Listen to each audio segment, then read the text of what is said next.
What's going on, Vigo's Court? We're back for another amazing match. We're going to have Hex Girls and Outlaws of the Fog. I'm your judge, Judge Vader, and I'm joined by the fabulous Counselor D. Sounds like that Death Wish coffee kicked in. Oh my lord. Well, Talk you know, about an assault on my eardrums. my bad, dude, my bad. But you know, they call us shoutcasters, so I better be loud as all get out. You know what I'm saying? I get it. I mean, and we've got a game that makes us want to get loud and shout. I mean, I'm definitely expecting a very competitive match between, as you would spell it, Heg Girls and Outlaws of the Fog. So I think it'll be a really good matchup for sure. If anybody's looked at a keyboard, G and X are very close to each other and very easily to mix up. You know? I mean, Maybe. I don't know what your keyboard looks like, but X and G are so far away from each I don't know other. what you're talking about, dude. They're right next to each other. They're the same distance as G and H, you know? Like, easily Yeah. mixed up, man. Yeah, one key versus like 15. It's fine. But I'm just saying, Head Girls are ready to dominate tonight. We already know this. I'm just kidding. I know the Hex Girls are really the Hex Girls, and I appreciate each and every one of you. But we blame the teleprompter. Anyways, it's gonna be a good one. I know Outlaws has shown some really strong Survivor play. I haven't really watched many Hex Girls games, so you'll have to give a little insight there. Yeah, Hex Girls actually, I mean, they've performed very well as well. Definitely Eridori and yeah, all all the Hex Girls there gonna go ahead and show us what they're made of on the Survivor side for sure. Also a strong Survivor team. I would say on Killer side, not the strongest, but not weak. So I'd say probably pretty average. I feel like from what we've seen from a lot of these teams, right? We've shoutcasted quite a few games already, and it seems like the number one like denominator for everything, using a big term there, probably bigger than I probably should have used for myself because I don't even know what I just said. But point being, it seems like if you have a killer that can get you about 6 to 7 hooks, more often than not, you're gonna be in a good spot, right, as a team. So because it feels like the Survivors have definitely been playing lights out lately. Like these teams that you've been saying are insane. So it definitely feels like a battle of the Survivors, and the Killers are just kind of like, well, hopefully a Survivor messes up and I can get a play for it. So I mean, yeah, ain't that the truth? Honestly, we've seen that kind of over and over. It's like if the Survivors don't make a mistake at all, like it is tough for these killers out here.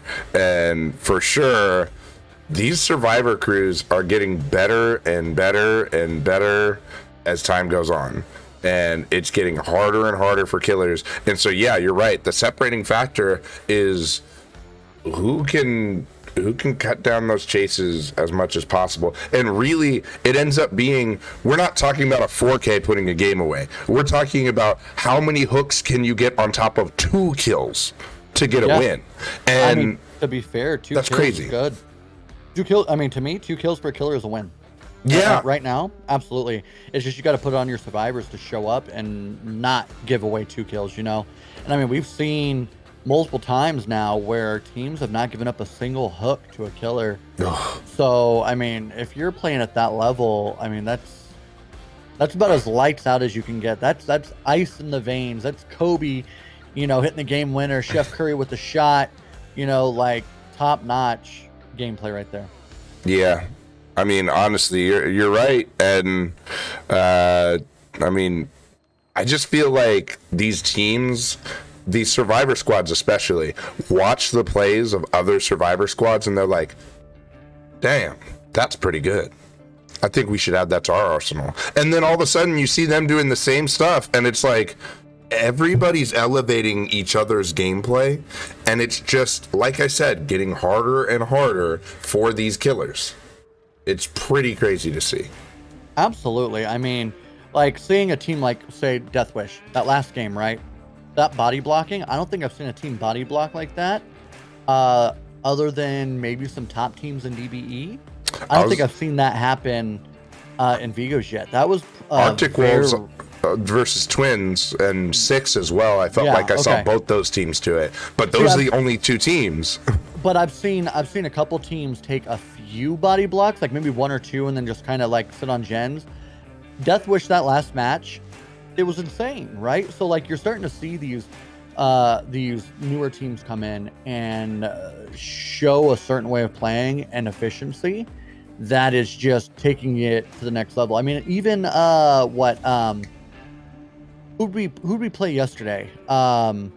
They body blocked very well against Legion. Like these teams are playing very, very efficient, and that's ultimately what it comes down to. How efficient can you be without giving up that hook? And the body blocking is key, right? Because you're extending that chase so much longer than it needs to be.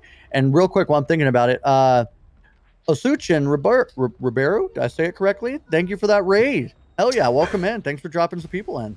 Oh yeah, that is Osu. He is one of the captains of I almost said something wrong. He is one of the captains of the Outlaws of the Fog.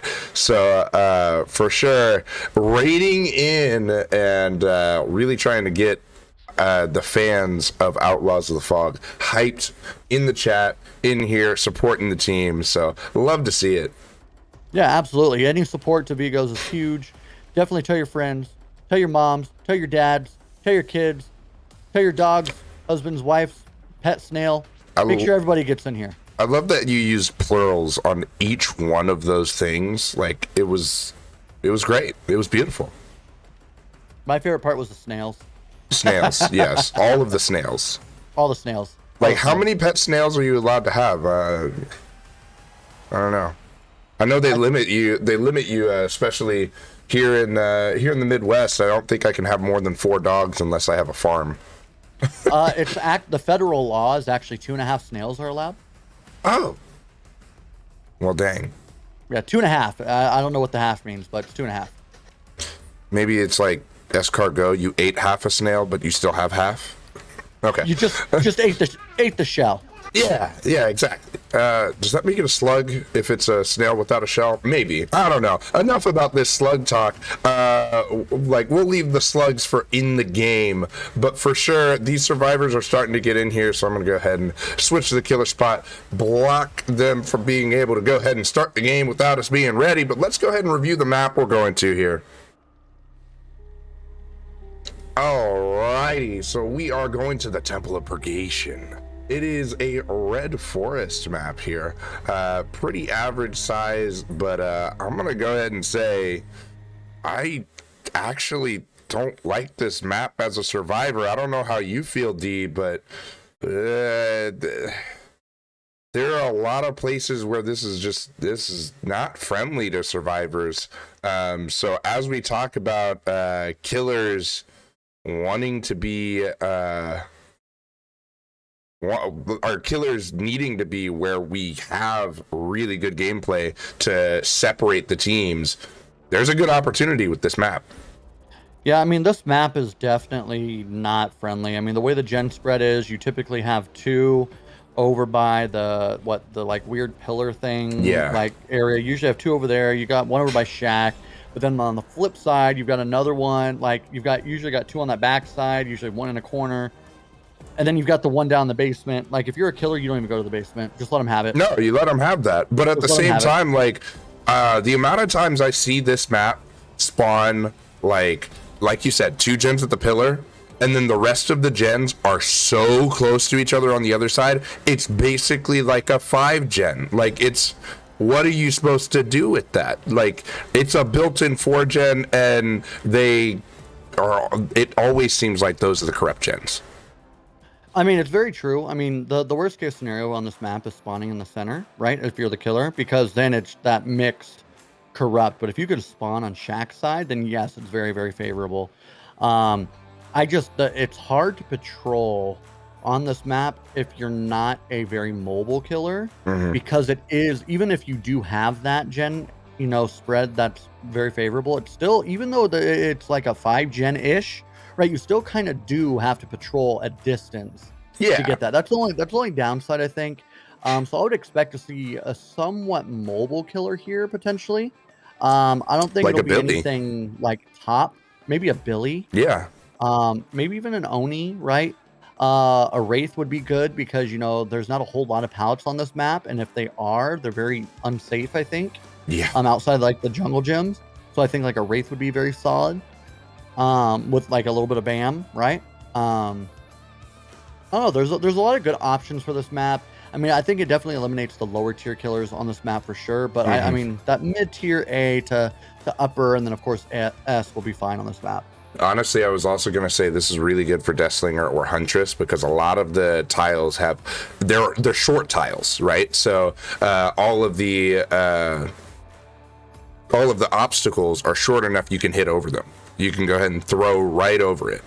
Depending on the RNG on this map, I think there's 3 tiles that can spawn with jungle gyms in them. Everything Yeah, else is very short. everything is And short. if you're playing Huntress, you can throw over the walls, the like brick walls that usually have a pallet in between them. You Hmm. can throw over those if you time it right and you kind of back up a little bit. So I mean, outside of Shack, of course, as well being another jungle gym. But yeah, there are a few.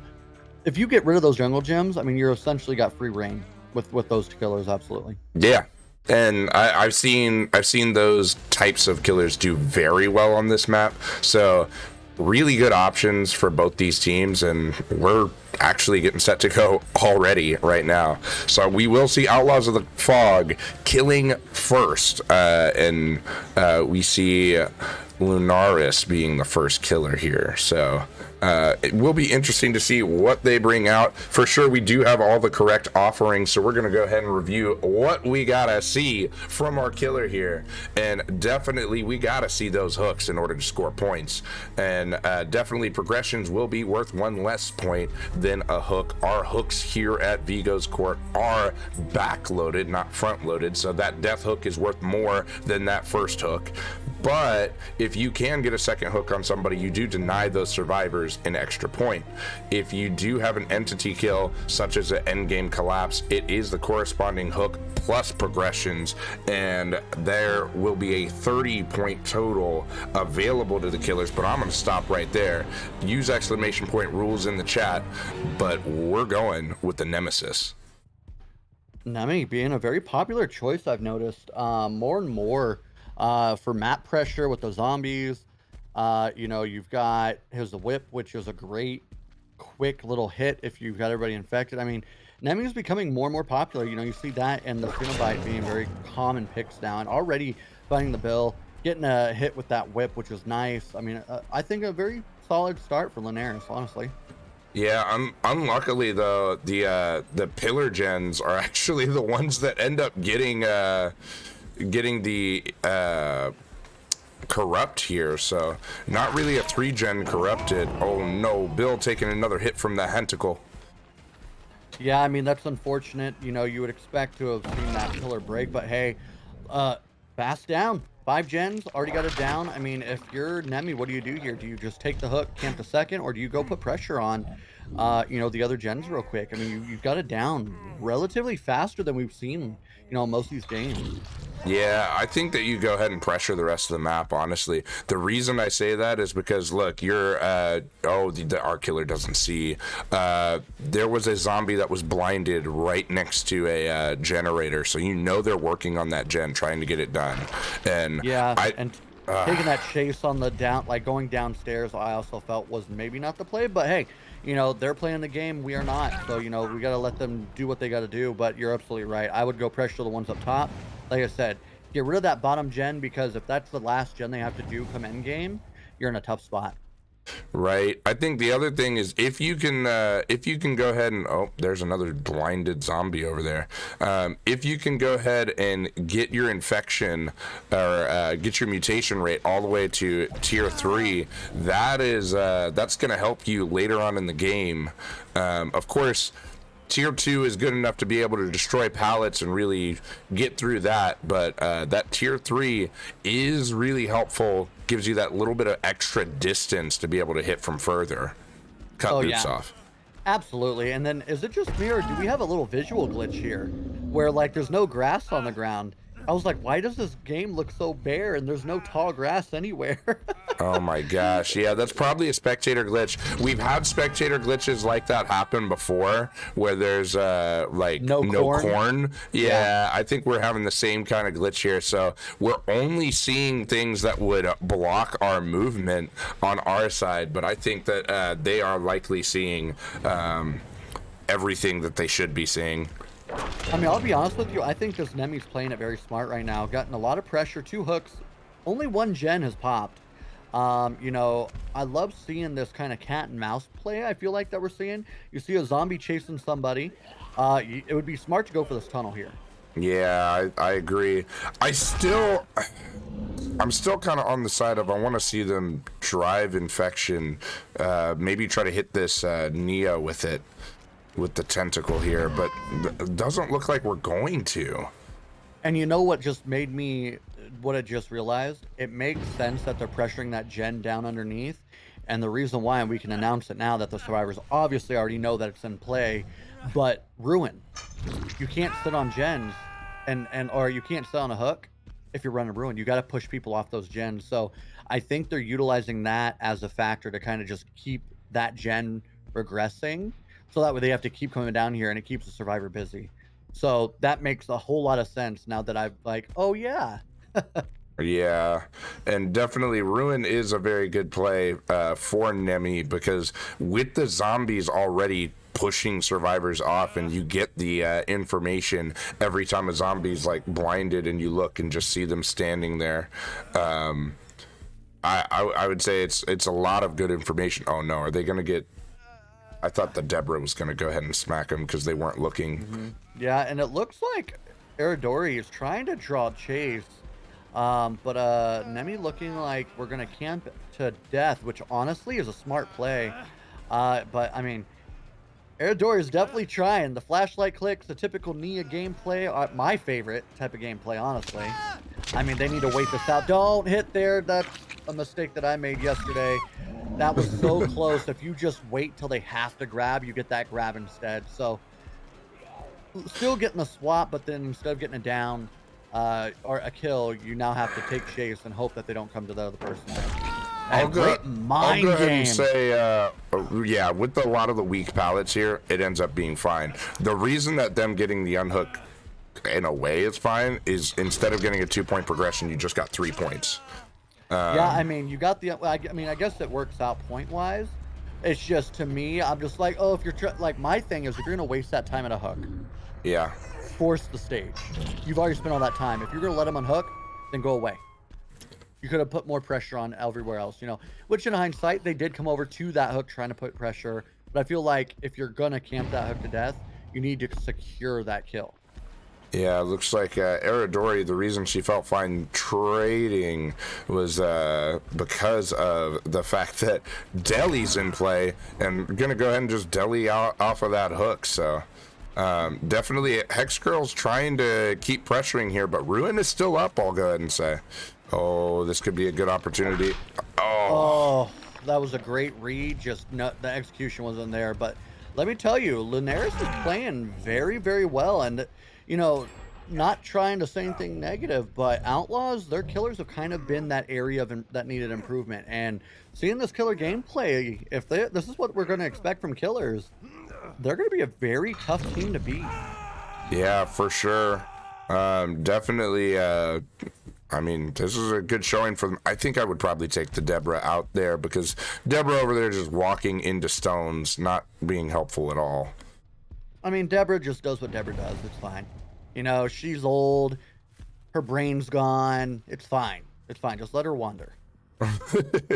Yeah, I guess that's true. I want her to do better. I have higher standards for Deborah, you know? Absolutely. And we see Linares taking the chase with Eridori.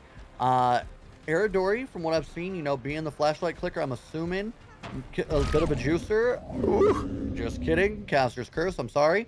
But, you know, if you're trying to take chase, I'm assuming you're going to try to... You should be able to run a little bit, right? So, unfortunately, wasn't able to execute there. I don't know what that pallet throw was. Bill, again, old, lost, didn't know what to do there. Gramps was definitely he was having flashbacks to Nam. You know, he went ahead and just threw the pallet with reckless abandon. Yeah, you know what? Taking pre-throwing to a whole nother level. Love it. It's things like that, you know, even though these teams are playing, you know, these teams are playing very well, let's be honest. But it's things like that that make, you know, the comp so much enjoyable to watch, because you see those things, you're like, I'm so confused. Why did we do that? It's great. But, you know, Gramps, from what I've seen, has been a very good runner in other games. So Gramps is about to put on a show, I feel like, right here at Shack. May bring this big game back for these survivors. Well, he's abandoning the shack now, so we'll see. Oh, there's the infection. Not quite tier 3 for our Nemi. Oh, going ahead and trying to get the. Uh-oh. This might not be good for Gramps. Gramps, you might want to get out of there. Panic time, Gramps. Oh, when locker tech. Times 2? Times 2! Oh, I thought we were going to see a third. There we go. Graham's out here wasting the killer's time. I would expect to see another gen pop relatively soon. Maybe 5 to 10 seconds, we see a gen pop. I'm going to go ahead and say, you said Gramps was going to put on a show, and you're right. I mean, a double locker tech right there. That might be a highlight for the TikTok. Yeah, right? I mean, that was solid. Catch me on Reddit, Toxic Survivor, right? Out here, Locker Tech and Nemi in comp. And doubling up Deborah, putting in her work. Oh, that's painful for the survivors, because you get that gen, but you wind up taking 2 injuries instead of just the 1, which is worth it. But now everything is in the Nemi's favor. Everything. And there's tier 3. All right, so Nemi at maximum mutation. Really, I'd love to see Lunaris go ahead and really start to pressure with that tentacle. Yeah, I mean, tier 3, people don't realize tier 3 does make a difference. I think most Nemis will play most of the game at tier 2, and just as they gain that tier 3, it is what it is. But tier 3 definitely does make a difference. That reach is ridiculous sometimes. Right when you think you're safe, nope, you're 10 miles on the other side of the map and you're getting hit by that tentacle. So, and these zombies, man, they are so aggravating. Yeah. And unfortunately, most of these zombies actually aren't providing a lot of value for our Nemi here as they walk into just random objects. Deborah walking right into... Where are you? Bill already passed, yo! And I feel like Nemi is looking at Deborah like, "What? Come on, what are you doing? Like, why are you just staring at the wall? Come on, you're not in timeout. Get over there, put some work in." Yeah, the other thing is, do you see that, like, she was actually looking the opposite direction from Bill as she was walking? Bill had already walked by, and she's looking the opposite direction. It's things like that that make me go, oh no, these zombies really are brainless. This is a hit here. Luckily for Gramps, Gramps did use the vaccine, so Gramps is just wasting more time. Like I said, Gramps putting on a show right now. But these survivors were not able to knock that gen. Is Ruin still active? No, they got rid of Ruin. No, they got rid of it. So that gen sounded like it was, what, 50%? I didn't see the pistons, wasn't paying attention, but they're moving pretty quickly. But I think if you get a quick down here, I mean, you have a very good shot for a 4K. Good job just baiting out the Dead Hard there. I don't feel like we saw the Dead Hard in the game previously, so no. That is just a good call to expect the Dead Hard there. Can we laugh at the zombie falling down the hole? Zombie goes splat. Oh, I love that. I mean, yeah, definitely zombie oh, zombie to put in work. Zombie goes splat, and then zombie says punish. Yeah, zombie hits the floor and gets up and goes, "Give me some more." And Aradori goes down to a zombie. That is a second confirmed kill. Oh my God, Bill went down to the zombie too. Did what? Yes. Did we just see 2 zombie downs? 2 zombie downs. Do the survivors even know that there's a no way to play? Oh my God. They don't even know. They don't know about no way out either. 4 stacks of no way out. Zombies game in. Zombies the real MVP. That is incredible. That end game could not have gone any better for Nemi. That zombie sitting on that, literally everybody being hurt them. Oh my god, everybody being hurt and infected. What the hell was that? That is nuts. Oh my goodness. Who would have thought that that is what was going to happen there? Oh my god. We were laughing about the zombie going splat. The zombie's like, yeah, keep laughing. I'm over here clapping cheeks, okay? Yeah, let me drop right on top of these survivors and secure this win for you. Y'all want to laugh at me? Oh Well, you know my what? God. I am a strong, independent zombie, and I don't Yo! need. Yo!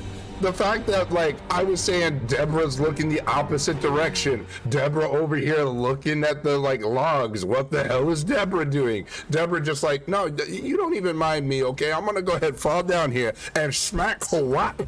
All right, yeah, that's 2 survivors down. Go ahead and pick up your mess, Nemi. Like, we got 2 survivors, slugs over here, in fact. Snails without shells. I mean, to be honest with you, I mean, I felt like it was going to be a 4K just kind of based on what perks we still had active on the board, and how that game had already gone. So I felt like the 4K was coming, but the fact that it ended that way, I don't think we'll ever see an ending like that. Ever, No, realistically again. That's a highlight right there for sure. Like that's gotta be going on the YouTube, on the Shorts channel. That's gotta be going on the TikTok. Like, wow, zombies over here just like, don't worry. You said end game build. I know that you have no ed, no way out, but hold those, put those in your pocket. You don't need them. You got me. Imagine knowing going into that final game or the end game that's how that was going to end. Imagine what perks you would have ran, like, oh, you know what, I'm not going to need these other 2 perks, I'm just going to run something else instead.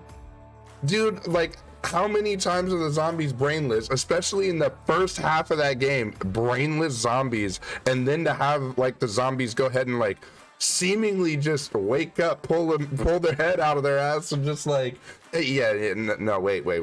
We remembered what we're supposed to do now because they finished all the gens. That means it's killing time. Yeah, I mean, absolutely. They understood the assignment and put in work. But now we see a new lobby forming, and it looks like Gramps is killing. So you might know a little bit better about what Gramps brings to the table. I do not. So please, what are you thinking? Gramps definitely is a pretty good killer. We've seen Gramps do very well in their games. So I honestly, I would say, you know how we were talking about how Billy would be good on this map for mobility, right?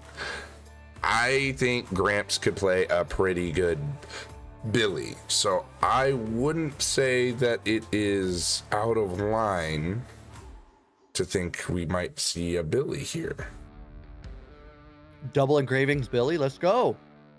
It's possible. I don't know what Gramps will run, but that possibility is there, and I think it would be fun to see. No, absolutely. But we have seen this team specifically, though, survivor-wise. Mm-hmm.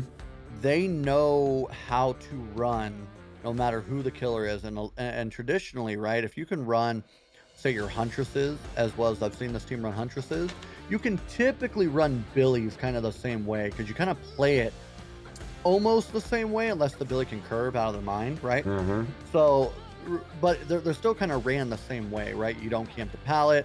If you throw the pallet with low pros, right, like you're kind of locking yourself in that animation, so you kind of have to not do that.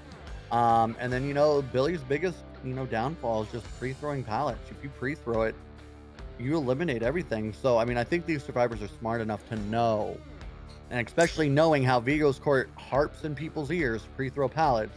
Yeah. I don't know if necessarily against this team that Billy would be the play, regardless how good you are, but hey, we've seen crazier things. I don't know, man. I think that Billy actually could do well. It depends. If Billy is not too aggressive with trying to curve, right? And instead bloodlust chase down. Take out the vaults, right? Because honestly, on this map, we talked about the jungle gyms that are there, right? Outside of those jungle gyms that are there, what vaults do you have? You have pallets, right? There really aren't. Yeah, there's no vaults. It's just those filler pallets on the in-betweens. maybe one or two. Like, and I don't really like. The thing is a lot of these pallets, though. I mean, maybe I'm just not a good enough Billy. I don't feel like most of them are curvable. I would agree, but that's where I'm gonna say you like where I've seen Billies do really well on this map. They are not trying to cross snipe. It is not the Billy that you're used to seeing. The chainsaw is used for mobility and taking out the pallets, and they just old-fashioned chase you down.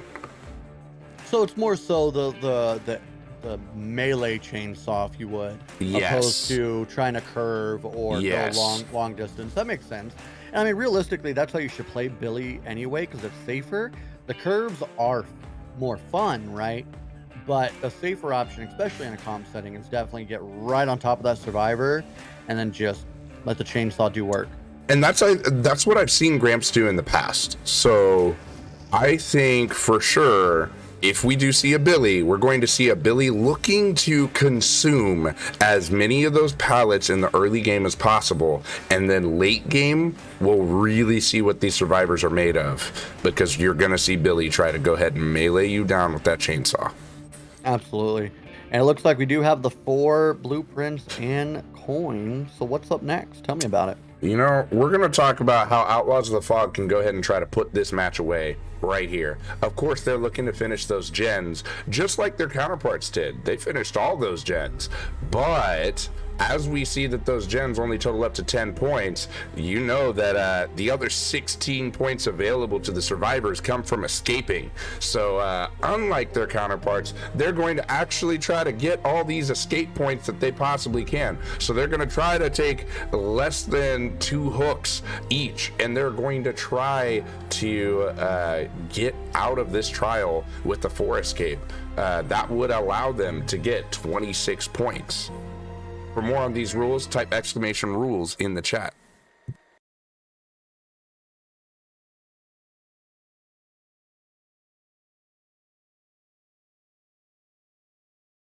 So you're thinking Billy. Have we seen a pinhead? Do you think a pinhead would work here? You said what? Do you think a pinhead would work here? It's possible. I don't know that we would see one, but it's possible. Hey, guess what? We have ourselves a Billy Go Burr. Oh yeah. I just want to go ahead and say for the record, I called this. You did, and I think I've seen one game Gramps played with Billy. I saw it looked like Gramps played pretty well, if I remember right. So I'm excited to see how this game goes, because I think Gramps knows how to traverse this map very well. And you already see a survivor right behind you, kind of in a dead zone. Oh, absolutely in a dead zone. This should be a down. Oh, 100% it will be right here. Oh, never mind. Potion says, hey, do you know how to use this? Because I do. It's called a pallet. Ooh-wee! Oh my gosh, good zoning. I mean, I would have taken the hit there, but that was a solid zone. Oh, you don't get that, unfortunately. I think with dual engravings, you get that. I would agree, but bamboozle. Did you know if you bamboozle 3 times, you actually block it for the entire game? Lies. Liar. But smart, getting that pallet thrown already. Ooh, that should have been a curve. I knew what he was going for, and it hurts me that Gramps did not get that. You know, definitely very unfortunate, but that's where I would say, like, if you go ahead and chase down, we probably would have seen a down right there, because instead of slowing down to rev up your chainsaw, take 2 hits, drive the injuries, and I think you end up actually having the pressure that you're looking for here. Yeah, absolutely. And Gum out here playing very smart, very well as well. I don't know if there's there's the pallet right there.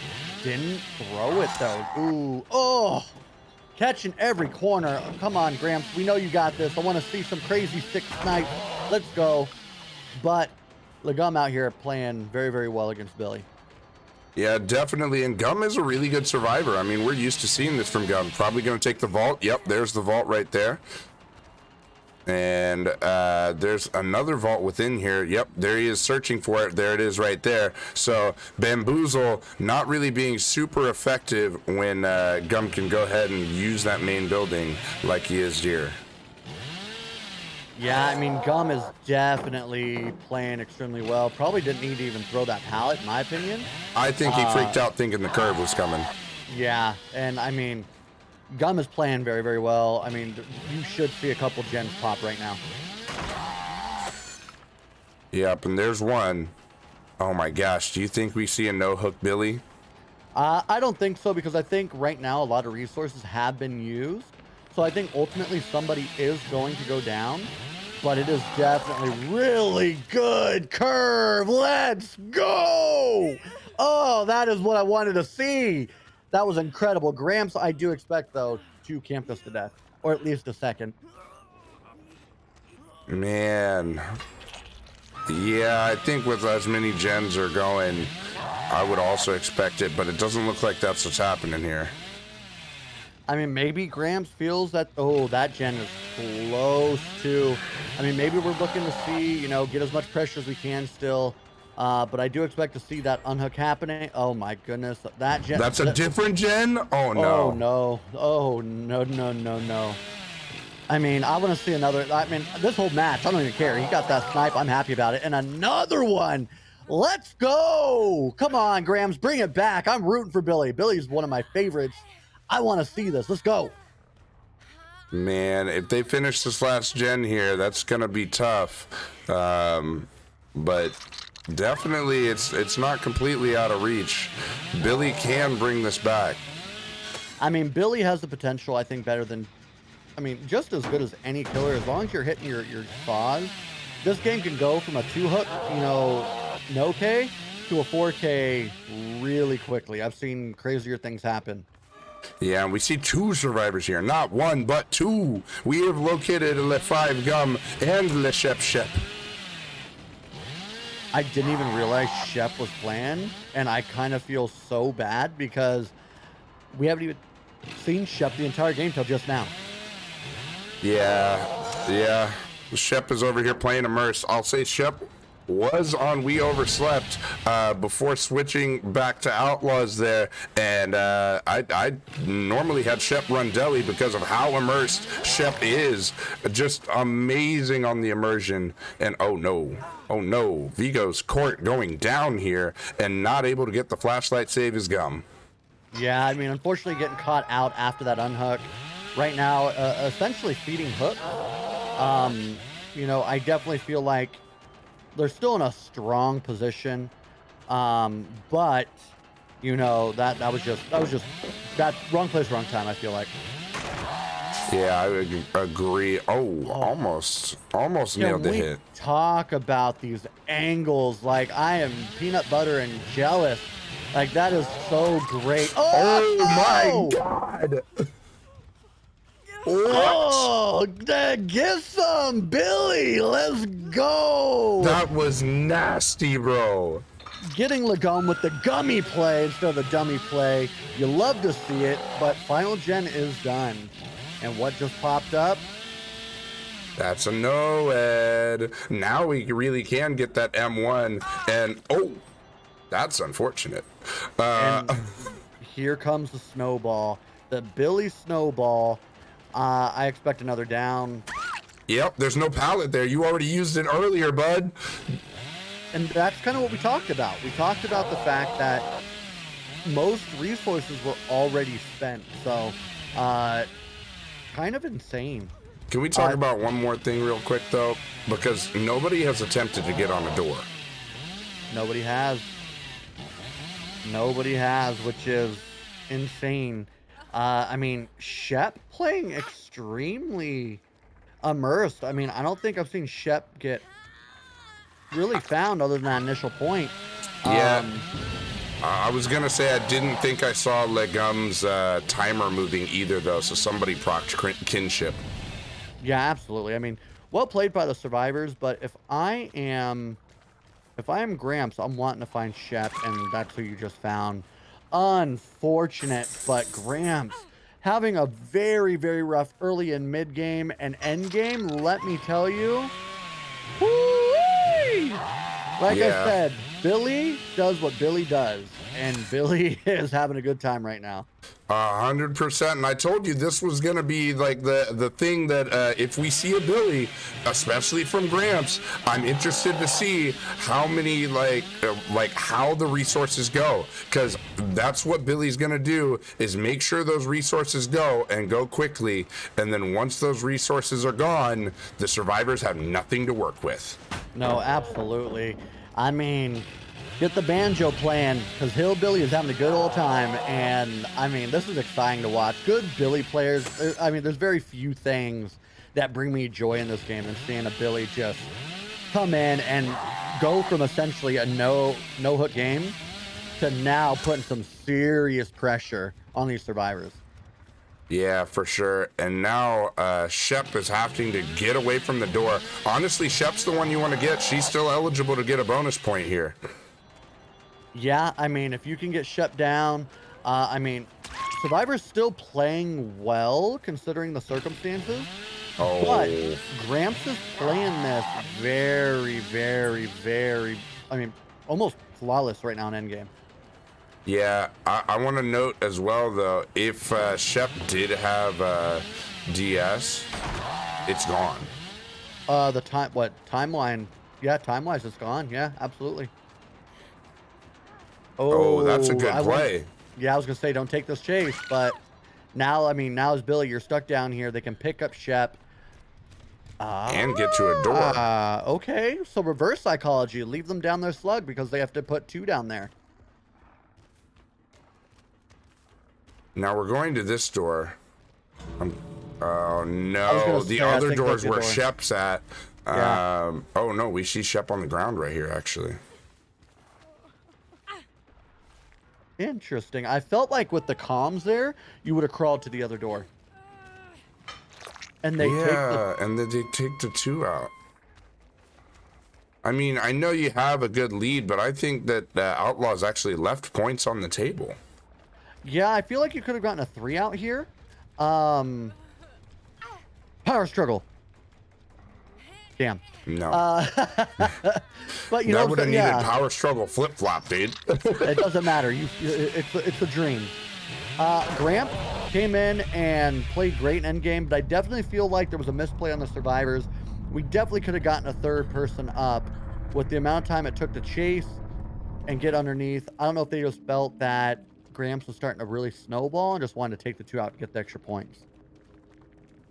Yeah, I think crazy enough as well, Gramps left points on the table trying to get too many like kind of flashy curves early. Like I said, like go ahead and, especially on a map like this, like we had talked about, those curves are almost too difficult to hit in a lot of cases. If you just go ahead and take the take the M1s, take them as they give the M1s, force them to try to reset instead of allow them to keep working on gens without worrying about being injured. I think we would end up ended up maybe with 4K territory, especially as much pressure as there was endgame, because the fact that there was no resources. Gramps, I'm speaking to you right now. Keep playing Billy the way you played it, because that was so much fun, and I love Curve Billy. And I'm telling you right now on air, I absolutely love your Billy. Thank you. Thank you for that. I would say definitely it was an exciting Billy to watch. The coach in me goes, dang, we left points on the table, man. But I mean, definitely the shoutcaster in me goes, that was exciting. Oh, I mean, that curve through the trees over by the door. Oh, so dirty on Jane. So dirty on Jane. And then the one where they faked the pallet, or like they vaulted the window, faked vaulting, and curved around the corner. Oh yeah. Beautiful. Like, amazing plays. And that's what I'm talking about with Billy. Like, and we've said that Billy can either get ran, or you hit those curves that just completely change momentum of the game. And all it took was one curve, and then Gramps was like, I got this. And then boom, you saw 3 more curves that were clutch curves that if you miss those, that's a whole different game. Uh, love it. Love it. Yeah, man, that definitely was that was very, very good gameplay. And we also owe Osaka a 5. What? We do. You're right. Hey, so we're definitely gonna have to do that. Let me invite these survivors into this match real quick. There we go. Inviting Le 5 Gum into the match. And then I'll go ahead and switch to killer here. Block them from joining, or block them from just starting the game without us. You ready? Because I'm ready. I'm ready. All right. 1, 2, 3. Oh, that was perfect, my dude. Boom. My dude. That was just chef's kiss. That high five was almost as good as those Billy curves. I mean, almost. Let's not get carried away, because those Billy curves were, those were choice. But I mean, it was pretty good. Like I would say those Billy curves, definitely like one of the highlights of the night for sure. I think my highlight still has to be Deborah with the double down on survivors. Like I just can't believe that happened. Like the odds of that happening were extremely low, and Deborah came in. So I gotta say, I got Deborah, I got those Billy curves, and then that high five. That high five's it's a close third. That's fair. I agree with that. Oh gosh, the fucking Billy though, man, I love it. Gosh, I mean, there's like, as a killer player, like as a killer main that I am, there's very few things that get me as excited in this game as a Billy curve. Billy curve number 1. Number 2 is when you hit angle with the Huntress that you shouldn't have hit at all. Or Death Slinger, dude. I was gonna say, or Slinger. Slinger's another one. Or when you hit like a weird ass blink with Nurse, like a little flick, and it just happens to pan out like you predicted it perfect, caught the angle, and it's just like they weren't ready for that. Like, there's very few things, and those things there are the ones that just like, you just kind of want to just like, let's go. I gotta say though, Moonwalk Blight hits are very choice as well. Yeah, I can't do that, so I don't get excited for those. All right. Understandable. I play very safe with Blight, okay? I don't go for all that tricky shit. I will say I am not good enough at Blight to do it.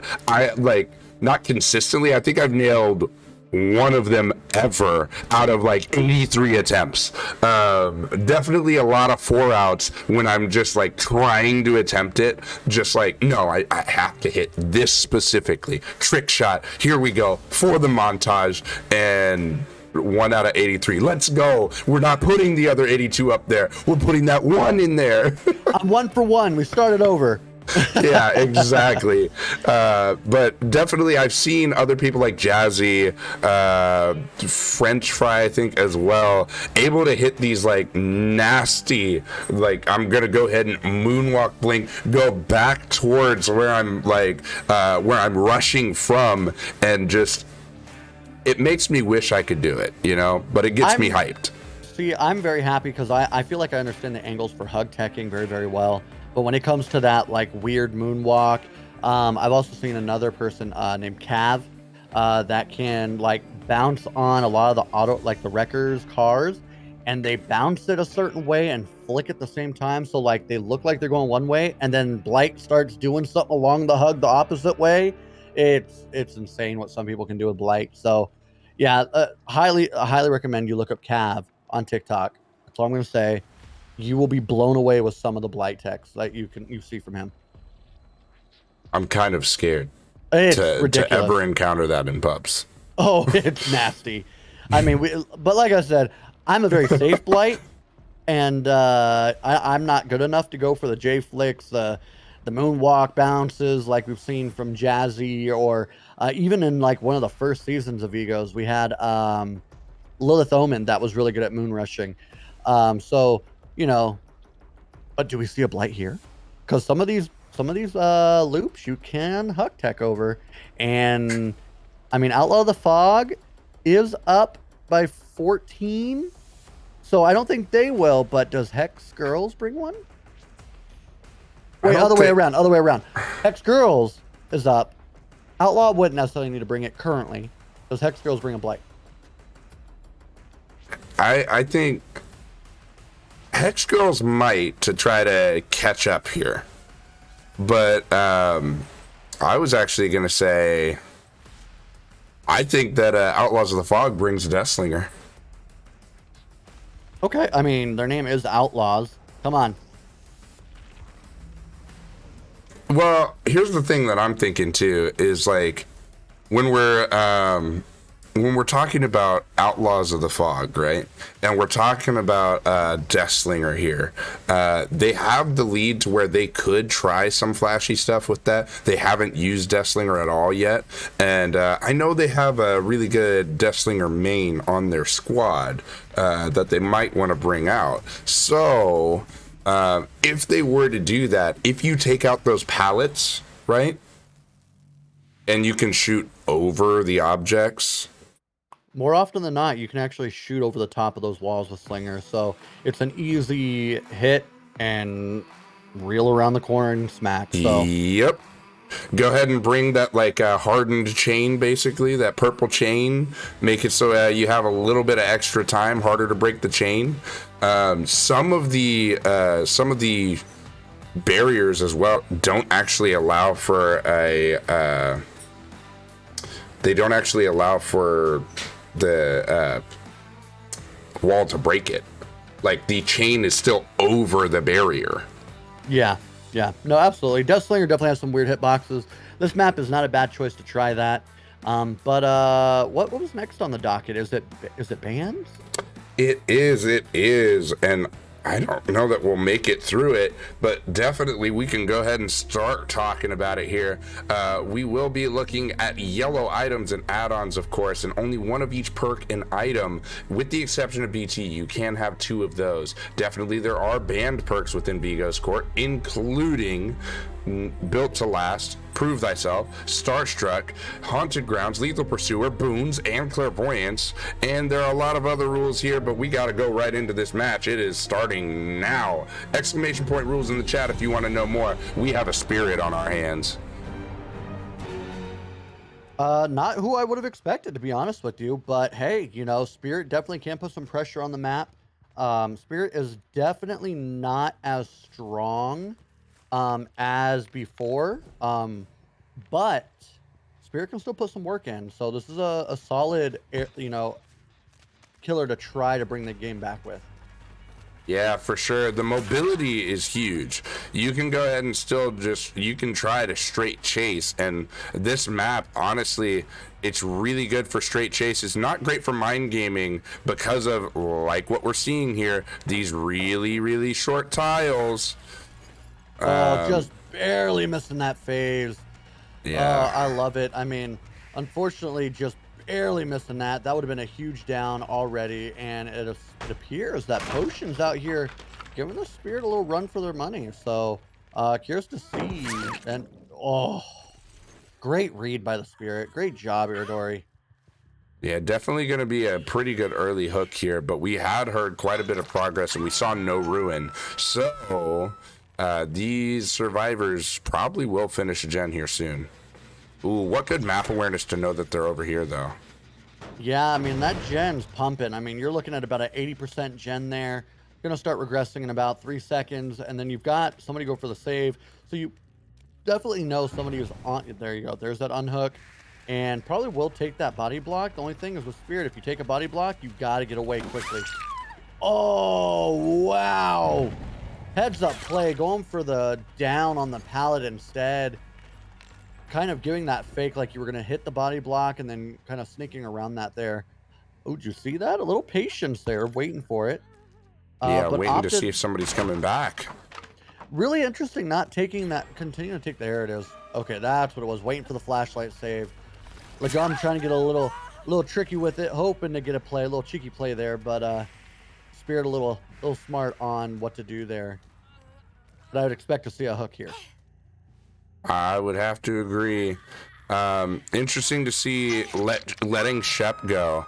If Outlaws didn't change their builds, then that would mean that Shep would have still had Deli. So you got to think like certain teams. You got to be thinking like, can we just talk about what Vigos just did? Yeah. What are you doing, you madman? But the fact that it worked. Can we talk about the fact that it worked though? I was sitting there like, why did you vault? I'm like, oh my god, how did you not get hit? Oh my god, how'd you not get hit again? Like, what are we seeing from people today? Like some crazy plays. Honestly, yeah, this is like they're trying to make the highlight reel right here. They're like, hey, hold on, can we get a plays of the week montage? Hey, Vigo's Court, if you're listening right now, which I know you're not because you're playing this game, but you should go ahead and give us a plays of the week montage, my dude. Yeah, because that play was actually kind of poggers, not even gonna lie. The vault into the spirit, vault back out of the spirit, not taking any damage. Well played. We do see Legum back in chase. I would expect Spirit to stick on the chase here. And looks like we get. Oh, was that a life? It looked like. Or was that a sprint burst? No, that was Lithe. I think that's a quick and quiet Lithe. Ah, okay. I was like, I didn't hear a sound notification. Unfortunately, oh no. Gotta look behind you. That was a case of not looking, I don't think, behind you. Legum just kind of hopping over. Unfortunately, you'll see a second stage on Legum here? I believe so. No, first stage. Oh, that's right, because they didn't take the chase. So we are only seeing 3 stages right now. So Spirit still, in my opinion, behind. We need to see another hook or two without any gens popping to really feel like Spirit's on the upside. I would have to agree. Did you see the moonwalk phase to not give away the directional sound? Yes, I did. And honestly, that's what I was going to say has been pretty fun to see is that as we talk about directional phase and things like that, there are players who have figured out ways around. And that is where I still feel like Spirit can do very well. I'm about to master the art of moonwalk phasing because that was actually, to me, that was super impressive. The fact that they were able to get all the way through that with everything there, I like that a lot. That was super cool. And ooh, the dead hard still on the head fake. That was a fast reswing, but great play on the head fake, then the dead hard, then the body block. Like these survivors are not playing around. Oof. Ooh, good down, good down. Good read. Oh, Vigo's no. going down, giving up their first hook. Looks like Potion is close. If they get the down on Potion, that is a death at 2 gens. 1 gen, just kidding. Which realistic... Spirit, can we talk about that? Or you can't build a house with that wood. It's already a wall. I was so confused. But, I mean, right now, got a free pallet out of the way. You do see a deli on Vigos. Okay. Changing up the builds is what you like to see. Getting the hit from Jane. Solid. Okay. I do expect to see Vigos go... what? We're not chasing Vigos. What? That was second wind. It wasn't deli. Bro, the plays... Yeah, I was going to say, I mean, I thought it was deli because of the unbroken, but then take that body block right there. That should have alerted you. It was definitely second wind. But again, Spirit making a play on Jane. Jane goes down. So we're sitting at 5 hooks. You've still got a gen about to go. This gen spread is pretty far apart. You know you've got a survivor over here. I don't know why they pre-threw that. That was weird. He wants chase. That's Vigo's Court wanting chase. I mean, go for it, killer. Let's see what's up. But we're not. Spirit says I don't want to see what's up. That's not. I mean, you do, however, see multiple gens with a lot of progress. You're in chase with the person that you're going to get a kill on. The only thing is, Potion is not injured anymore, so it is going to take some time to put some hurts down on on Potion and electing not to take chase and going back to the gens instead. So Spirit playing Gen Patrol, and that was a fast heal. Holy cow. Oh, dead to the face! Let's go! Vigo's out here Oof. styling on the Spirit. What? Spirit's gonna feel that in the morning. If she has a headache, it is definitely Vigo's to blame. In the famous words of Q, 10 to the face, stupid. Get stunned, stupid! I can't even do it because my voice right now. Anytime I try to get super hype with my voice, it's like, hey, you know that you're still in recovery, right? All I right. know, I know. Good old Q. Anywho, Spirit did just have something pop up on the right side of the screen that could potentially change this game. It's true. And did you see No Way Out get procced? Because I did. Yeah, unfortunately, that does only have 3 stacks. As Shep is fresh hook right now, and they've already procced that. Ooh, the mind game on the mind game at the wall. And Jane is about to go down as well. Take this Yeah. hook on Jane for the kill, and then that puts you in a very, very strong position. I feel like the killer might. Oh, yeah, this could be a 9 hook, potentially 2K if they hook Shep. I think we're looking for more than that. Look at these doors. Oh yeah, these doors are. I didn't even look at the doors. That is probably. Also, I don't know if you saw where the totem was, because I did. Oh no shot. Yeah, in this situation, you definitely go for it. You definitely go to get the 4-man slug. You know where Shep is, relatively, right? So now it's these survivors are probably looking for that no-ed. Or they're pressuring both doors simultaneously. I don't see anybody. There was somebody on that door when they were phasing to it and opted They're not to. opening this door over here. They're gonna open it, I think. Oh my gosh! If you just stuck it, I think you actually had it open, Potion. The only thing is push up, and there goes no-ed. That was actually a very smart play. Keep them focused on that door, so that way you can cleanse that node if you knew where it was. Oh, beautiful blink! Beautiful blink. Reading the cutback into you, opposed to the continual run. That's a 2K now. If they can get to Shep, that is, and Vigo's getting Shep picked up. Let's see if they get to that door. I mean, now that Noah's open, I mean, Vigos can take that hit. Yeah, but here's the thing. Only one door has progress. Vigo's wasn't on the other door. Very true. Very true. And I don't... Shep just straight up disappeared, pulling the best invisibility cloak you got. Oh, and the whiff! Vigo's out here wilding tonight. What? Oh, I thought I saw a Shep head. I did see a Shep head. Yep. Oh, Shep. Oh, no! Oh. Oh, no. Solid play by Shep. Not committing to that too soon as well. And now I think we might see that other door getting worked on now. So Shep trying to make a rotation all the way around. I would almost be willing to bet. Yep. Over by Shaq, guaranteed. W keyed away.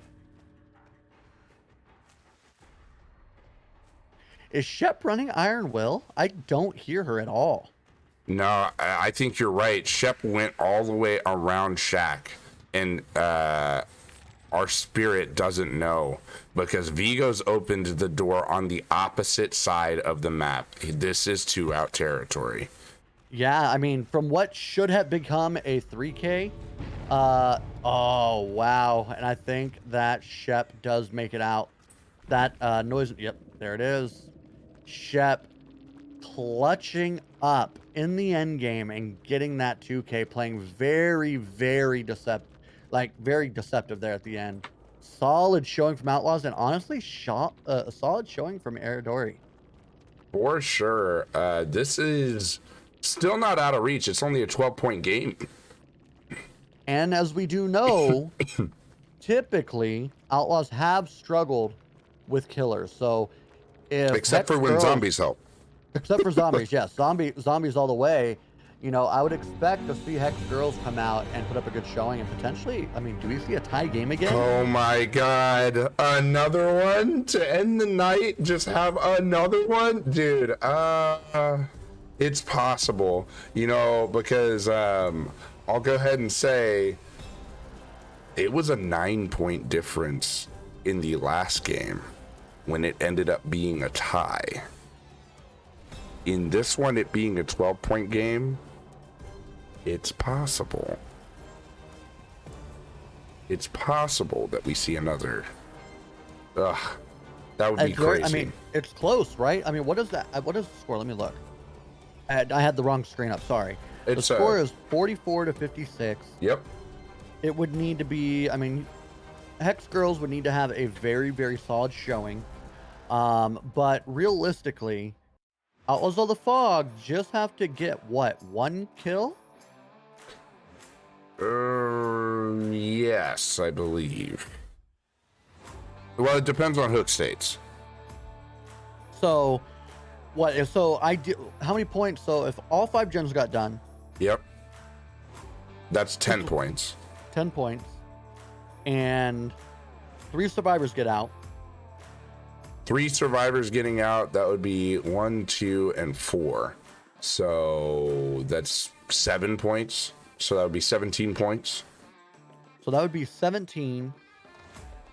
And say the extra bonus points, say they were just to kill it. Just throwing this out there, right? So what? Right, so 20 points, yeah. That would put them at 64, and 1 kill would be 5 points if it's progressions. So yeah, you would need to get a 5 to 6 hook game. Yeah. To win this game if they were to get all gens done and get out. Yep. And if you get 5 to 6 hooks and they all get out, nope. That's going to be a Hex Girls win. So you need at least 1 death with 6 hooks. Yes. That's our condition here. So what killer do you bring with 2 very strong survivor squads, right, that we've seen? What killer do you bring here? Because let's be honest, right? Zombie RNG definitely helped in that first trial. The best end game I've ever seen in comp. Yes. What do you bring here now that you cannot utilize zombie power? What do we see? What type of power are we bringing? Man, and it's Legum killing. So you know Legum a lot better than I do as far as killer wise. Gum oh man, I don't want to say what I know Gum's main to be, because I feel like that might give it away. I think I know who we'll see, and I'll say it right before we load in, because then there's no opportunity, with us being on a 45-second delay, no opportunity of giving any information to the survivors that would be formulating their builds, things like that. But I would say there are a number of choices. I still say Billy's a good choice. I still say that Huntress would be a good choice. I still say, well, I'm gonna say now, with you being in the situation you're in, Bubba is a good choice. Bubba would be solid, yeah. I'm kind of feeling, based on what you were saying earlier, I feel Deathslinger. I also feel Huntress would be nice. I also kind of want to see some intense hatchets after seeing some great Billy snipes. I mean, just like, give me a full night of enjoyment, please. Like, not only my shoutcasting, I'm like, oh, let's go, But I also could see something like if you need to get 6 kills, kind of location on people, maybe a doctor? Doctor could be okay. I don't personally. Ooh, pig. You think? On this map? This map, the way those boxes spawn is pretty widespread. I don't know that I would do it on this map. If you play an aggressive pig, not one that kind of sits back, if you go and get that first down fast, get that helmet on, everybody's going to hit the brakes. People play pig very slow. traditionally, and I hate it because you eliminate her power. And even though it's RNG based, it does help the game.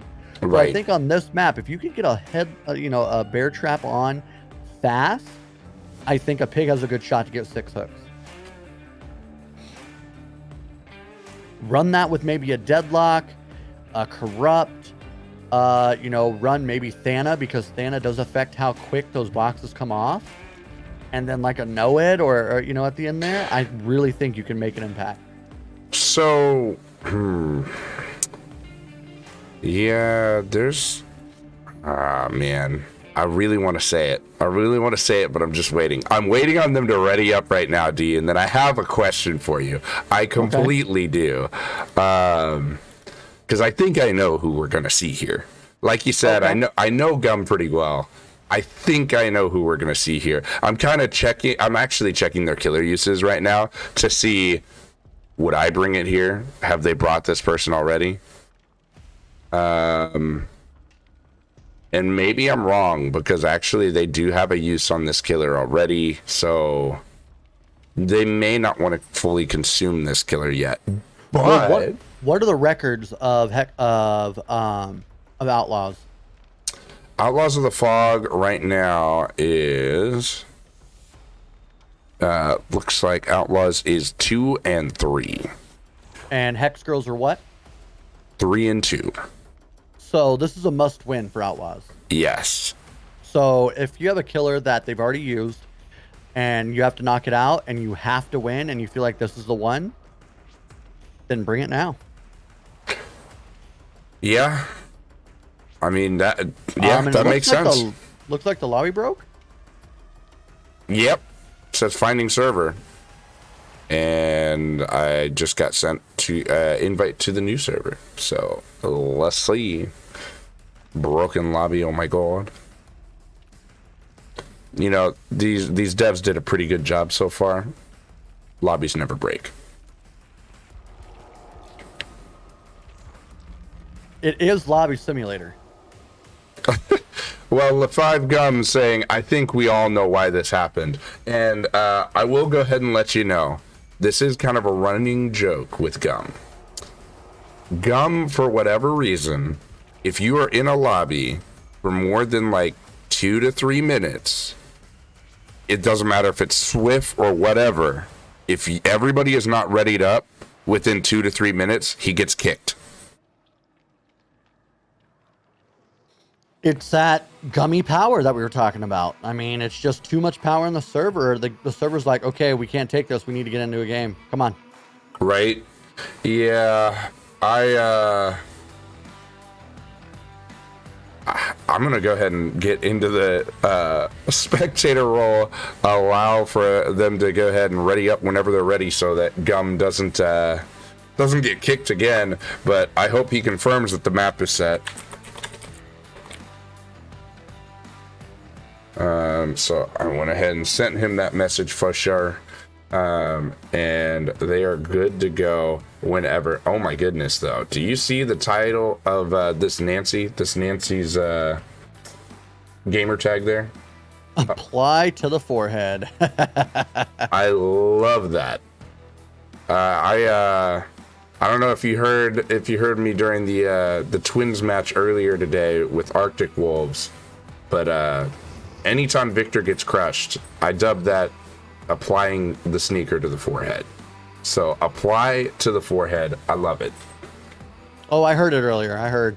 But last but not least, what happens? There's another thing, isn't it? Something to do with like player and how they interact and not being rude to people.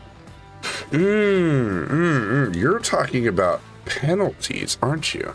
Well, yes. We hope to never have penalties, of course, but definitely if there are penalties, a match may be played out. It may be restarted, or both. Definitely, if you do have two of the same survivor, a banned perk, item, or add-on, that would result in -5 points. Definitely, if you bring us to the wrong map, that also will result in -5 points, but would be an auto restart. Definitely don't ever harass the ref. Bring players that aren't on your roster. That would be -10 points per offense. Using an exhausted killer, also -10 points. Delaying the game, -1 point for every minute over 5 minutes. And for more of these rules, exclamation point rules in the chat. All right, who are you thinking? All right, so Gum is a really good plague main, so I'm thinking Vami Mami.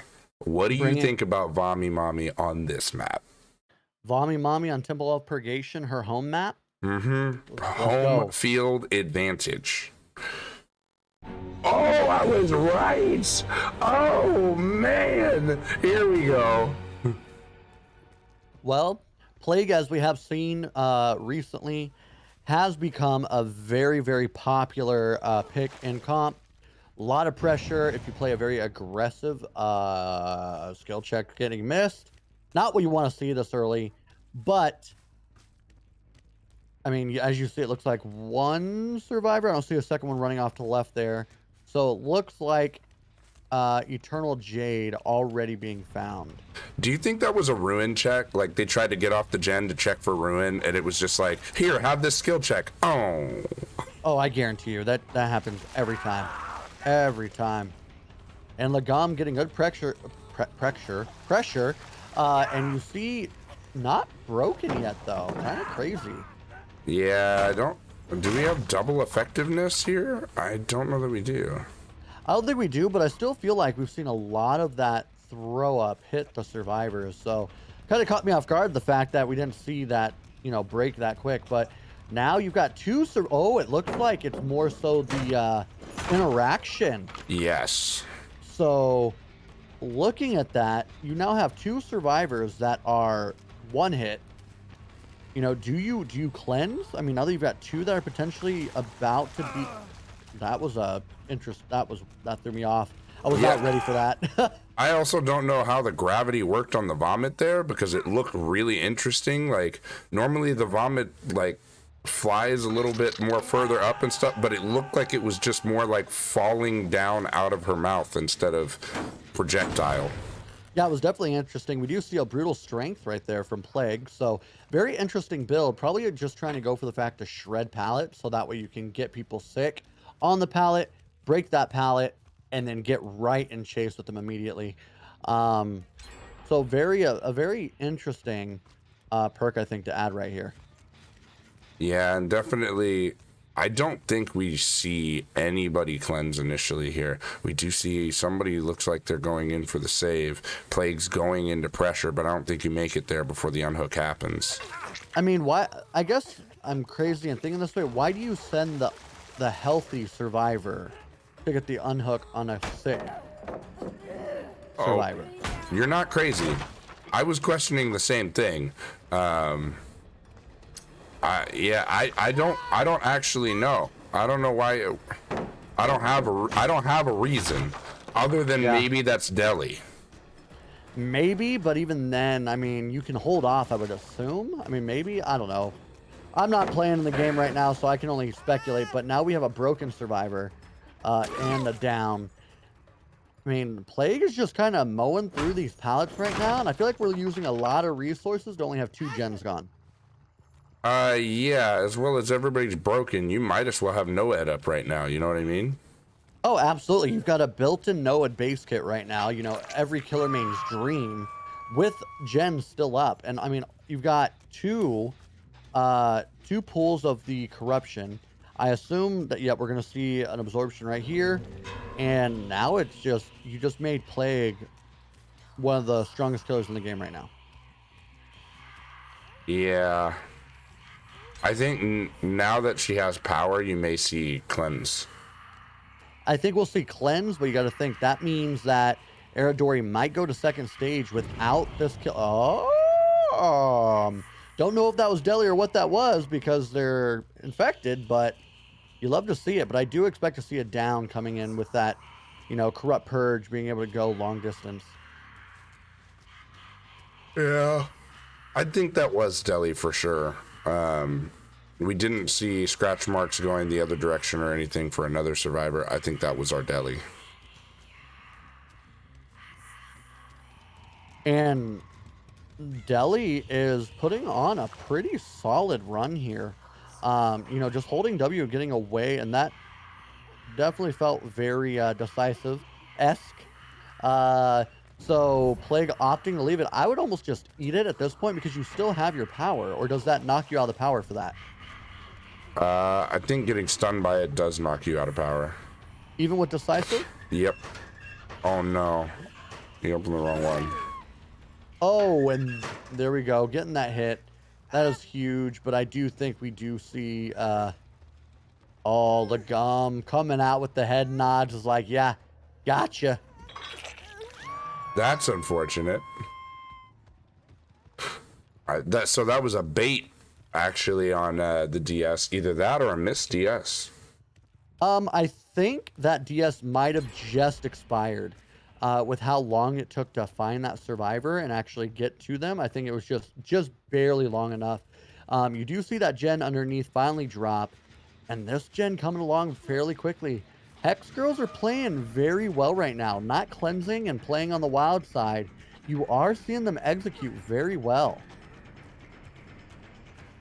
Yeah, definitely. I think for the killer, you are wanting to catch more of them here, and probably quickly. Yeah, I mean, you need another down within the next Now, yeah, right here. I don't know what Eternal Jade was doing that close right there, because that definitely was not what you wanted to see from your survivor, especially when you're playing so well to this point.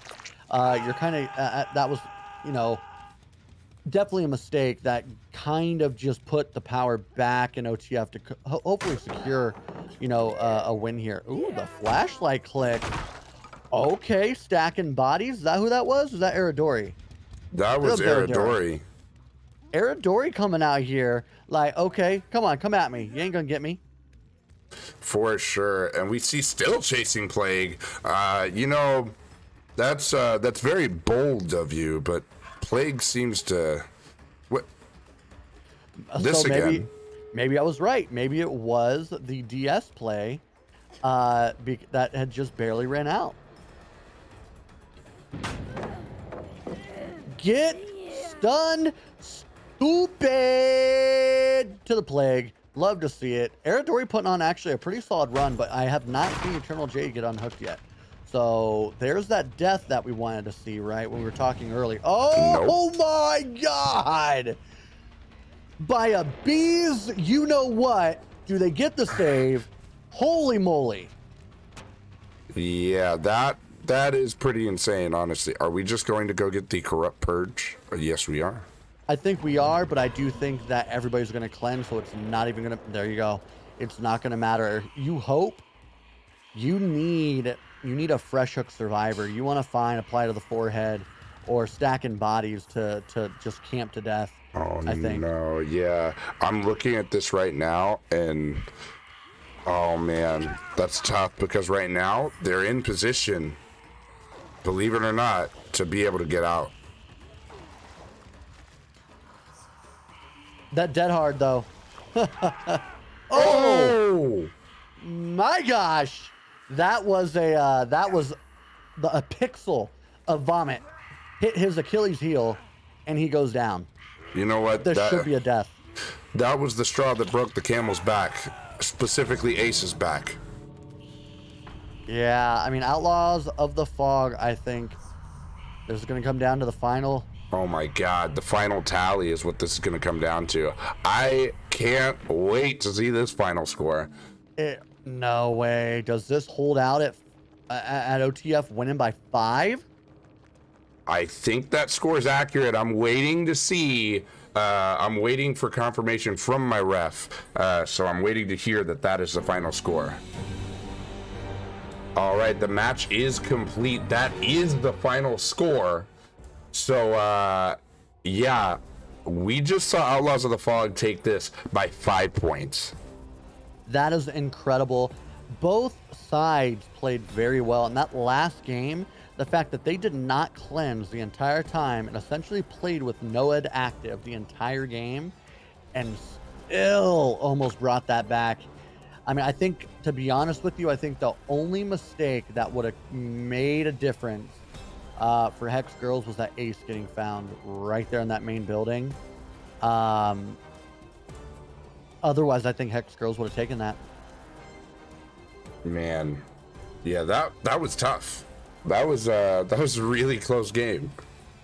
For sure, though, that is awesome. We do see Outlaws of the Fog getting convicted of murder here. GG to both teams involved. Very good matches, close match as well. So for sure, this actually results in 2, 3, and 3 teams now. A 3-3 is not a bad place to be, especially for Outlaws. You definitely want to see, they've been improving week over week. Mm-hmm. So, to get this win right here is huge when it comes to, the rest of the season and what you want to see, because, stacking wins on top of each other can absolutely swing any type of positioning. Oh yeah, definitely. This is what you want to see, So, that was a great match to watch. Honestly, both teams did very well, and it'll be interesting to see how they take this into their next game. Definitely, Outlaws of the Fog starting to get more steam under them, and being able to really try to make a run for the postseason. And then Hex Girls trying to stay in it for the postseason, because right now they were in the position to have their ticket punched for it. So now they got to fight to keep it. Yeah, absolutely. I mean, GG's to both sides, well played. And, I just want to say, in my opinion, the MVP was the Zombies. Oh, followed by Gramps with the curves out of nowhere, which were chef's kiss. But solid. I mean, we had a lot of good games, a lot of good plays. I mean, Shep getting that escape there at the end there, in that third trial. Gramps coming in with the insane curves. I mean, every trial had something that was just insane. So, good matches all the way around, and 5-point difference. You'd love to see it. Yeah, definitely. That was a very, very good match, and you can see in the chat, Polished Potion from Outlaws of the Fog saying we really did have to sweat for that. So definitely hard-fought battle by both these teams as well. And looks like we have somebody in the interrogation room. Is that who I think it is?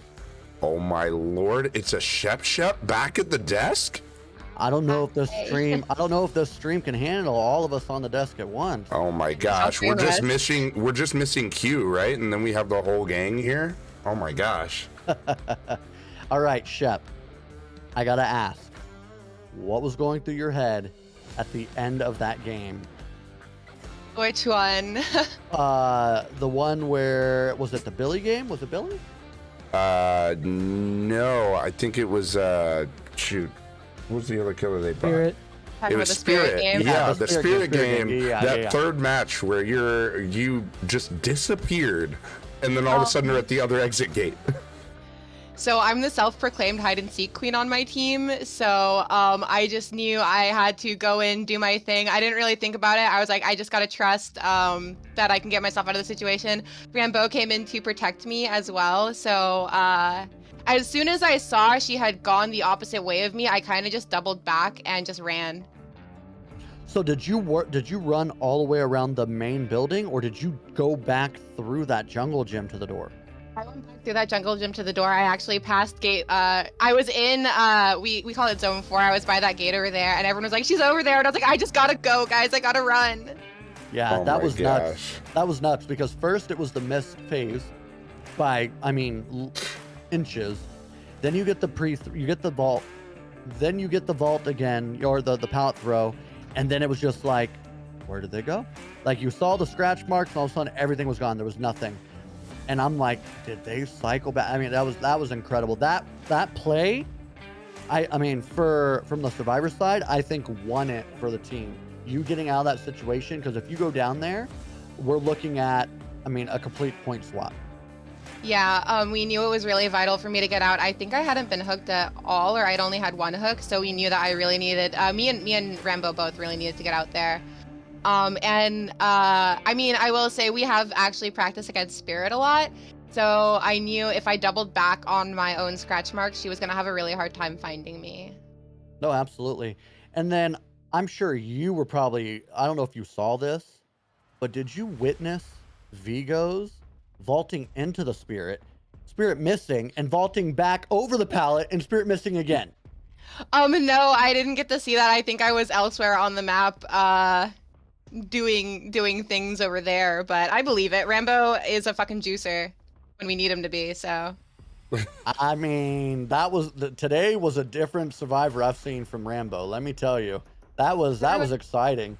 Yeah, everyone's been putting in a lot of really hard work, so I'm really, really proud of the strives that my team has made all together.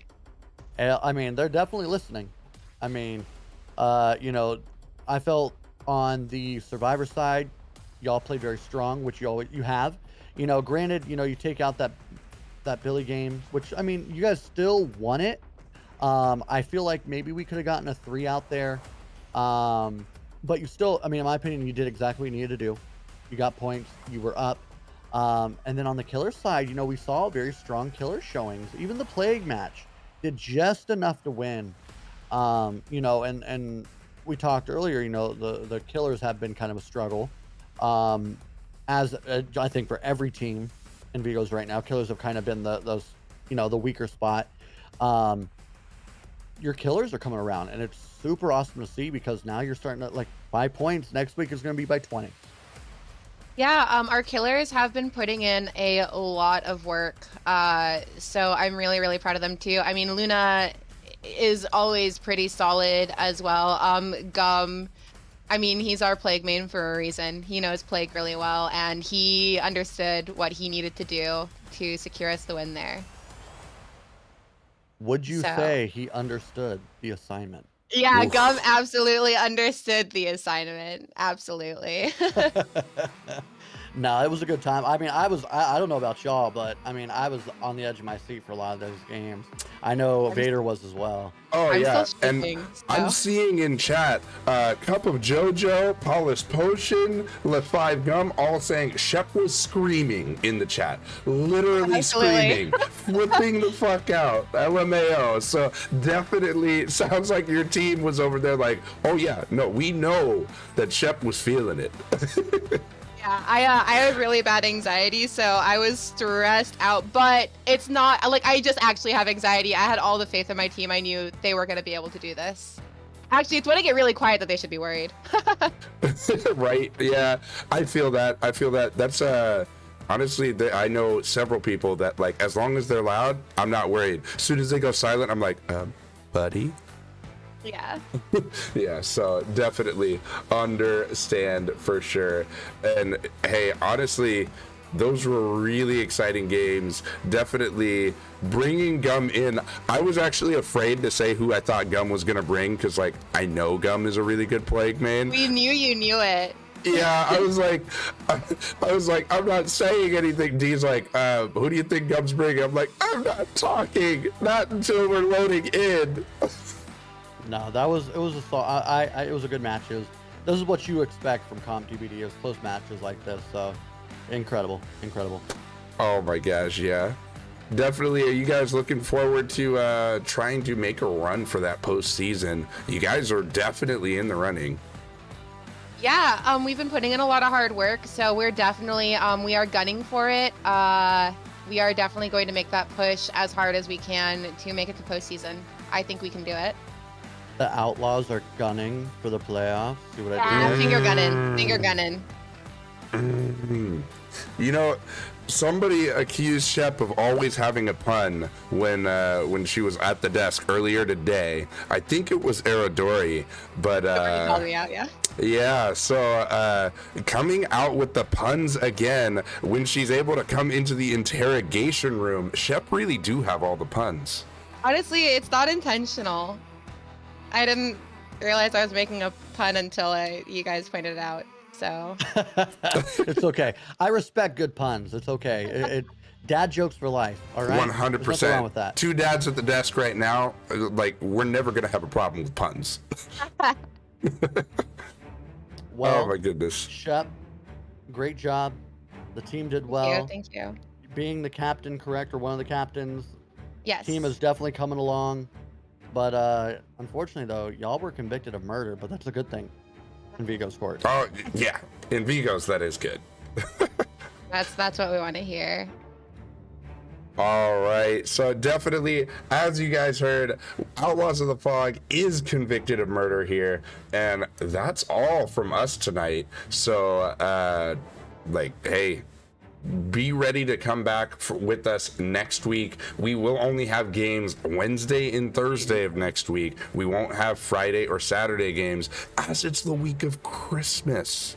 Christmas Eve and Christmas, baby. Enjoy time with your families. Exactly. Make sure to enjoy time with the family. Don't try to come see us on Thursday or on Friday and Saturday. We won't be here. Okay? Wednesday and Thursday.